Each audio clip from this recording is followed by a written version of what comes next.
In today's video, I'm going to teach you how to add a font in Canva in two different ways. Canva is a versatile design tool that many people use for creating stunning visuals, whether for social media, presentations, or personal projects. Sometimes though, the perfect design requires a font that isn't readily available in Canva's preloaded library. Fortunately, adding a new font to your Canva project is simple, and today I'll walk you through how to do just that. First, you'll want to open your current design project in Canva. Find the text element where you'd like to apply your custom font. Click to select this text, ensuring that you have highlighted the section of text where the new font will be applied. This initial step is crucial because it directs Canva to apply changes specifically to the selected text. Once your text is selected, you'll notice a drop-down menu at the top of the screen displaying the current font you're using.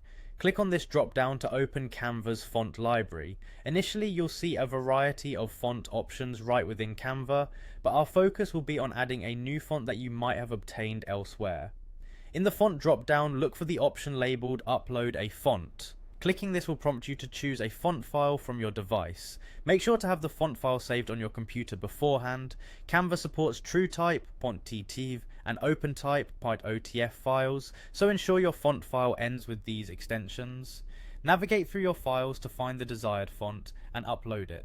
Keep in mind that adding a custom font is a feature available to Canva Pro users, so ensure your account has Pro access. Once uploaded, Canva will automatically process the font and add it to your fonts library. You can now select this new font and apply it to the selected text in your design.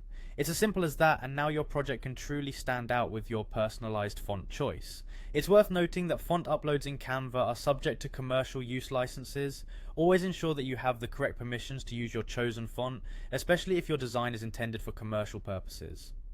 Using licensed fonts keeps both design professionals and hobbyists free from legal worries down the road. By following these steps, you can easily give any of your Canva projects a unique flair, tailor fit to your style and needs. Whether you're branding a business or creating a memorable birthday card, having the right font can make all the difference. That's it for today's instructional video. I hope you found this guide clear and helpful. Keep exploring and experimenting with Canva's features to unleash your full creative potential. Thanks for watching and happy designing.